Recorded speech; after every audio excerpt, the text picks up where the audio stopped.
जोहार के गति को तेज दो नियो केरला ग्रुप रे हेकना गई दुहु ग्रुप कना अतो नोडे नसे इन मिटन सामाजिक लेकाते मिटन सवाल केदा नको कोड़ा ठेज जो अबो समाज रन कोड़ा मेना को जो अबो समाज रन कोड़ा दे मरिया फुटबॉल को खेलड़ा को कमी छोड़ कर फुटबॉल को खेलड़ा आकवा पढ़ा लिखा छोड़ कर फुटबॉल को खेलड़ा आकवा बोले लाइफ लगी को बाको गुनन दाड़िया कना खाली फुटबॉल सेता आयुब को गुननवा आ फुटबॉल के 5-10 किलो लगी ते फुटबॉल को एनेया ओना एमाडी नुकसान होयो कना अब लाइफ बारेते नुकसान होयो कना अब करियर बारेते नुकसान होयो कना आ नको को को मेनदा बोले फुटबॉल कन के जतो दो इन दो नियो बिन मेनदा बोले ये फुटबॉल दो आलो पे खिलड़ पे लेकिन सही टाइम रे खिलड़ पे सही समय रे खिलड़ पे सही दिन रे खिलड़ पे और अब हर नेले को बोले बे टाइम को बे टाइम को खिलड़ा फुटबॉल को ओना इयते इन दो नि कथा रोड़दा देला आंजम पे चे को मेनदा निया ग्रुप रे एगर को गेर कदा कुछ दिला आंजम करके दो तो मुया गुना चिकाया बोल दो चिका के पिया या चिका बोल रे पे ये कना या आपा जो कना चिका पे झगड़ा बड़ा कना है मामा का कमी में ले पिया कोड़ा को से दुड़ू मिना पाया दुड़ू तो चे दुड़ू मिना पाया मामा ले बड़ा को तुम पिए का पे गाँव में चबाई नहीं या फुटबॉल चिका ना फुटबॉल दो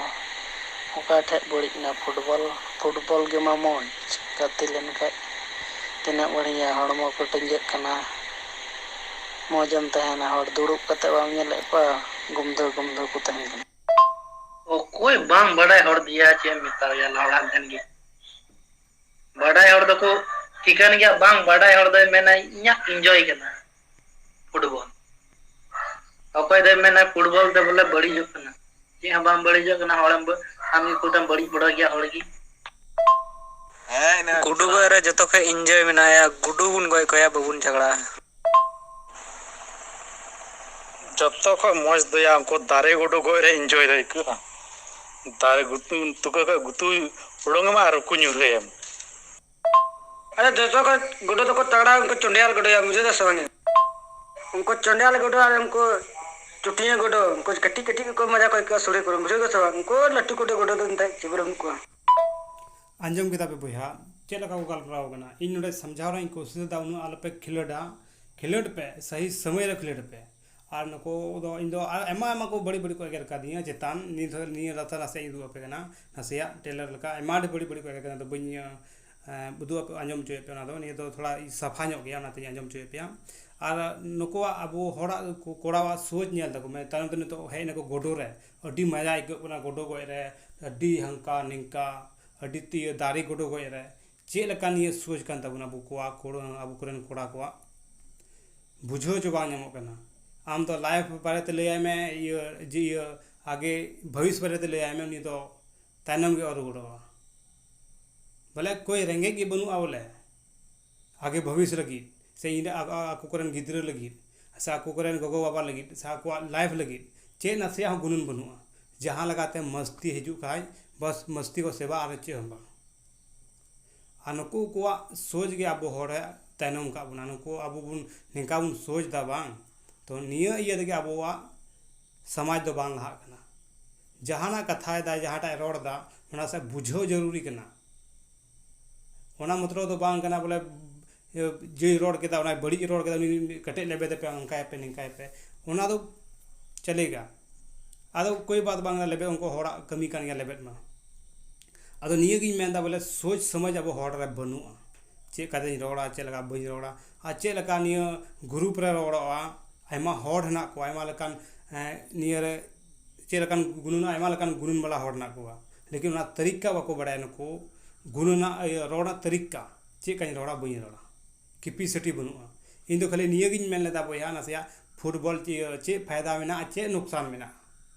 लेकिन उना ना कथा बाको उना ना जवाब बाको एम दाड़े दिया उना ना चे हको एम दाड़े दिया खाली को रंगाव दिया बड़ी को एगर के दिया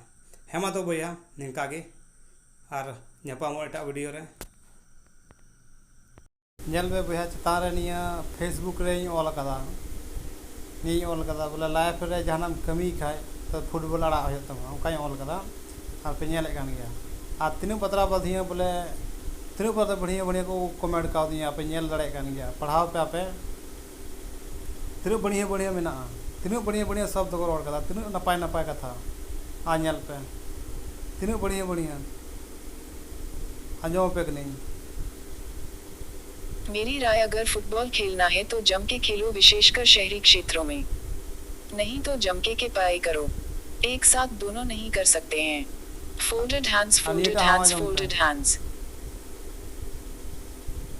फुटबॉल अच्छा खेल है, मगर आदिवासी लोग पूरे वर्ष प्रतियोगिता करवाते रहते हैं, जिससे पढ़ने वाले जवानों का समय यूं ही निकल जाता है। समय आंजम के तो भैया अनियटा बढ़िया जम पे। फुटबॉल खेलना गलत नहीं है, खिलाड़ी को अपना गोल सेट कर खेलना चाहिए, कोई क्लब से, ताकि आगे तक पहुंच सके। इन चीज रोड करना है जम पे। समझाने के लिए संथाल समाज में सवाल क्या हन फुटबॉल के बेअमीन। और अयो अनिया पे नाम रो ये बाबू आदिवासी लड़का सब खेलते है फुटबॉल ओनली एंजॉय के लिए। फर शादी करके और फर बीबी को छोड़कर बाहर खटने जाना। ए फ्लैट फर मरट गया खटने और बीबी चला दूसरे का चटने। तीना बढ़िया बढ़िया कथा को रोड कदा नहीं फेसबुक रे आ ओनाटा ये ग्रुप तो तीना बड़ी बड़ी एगर कदिया तर इन बड़ाई कना नीरा जम ना खेल वाला भी तू किसी कम का नहीं, कोई अच्छा से पढ़ाई हाई नहीं करता। तीना बढ़िया बढ़िया शब्द को रोड कदा।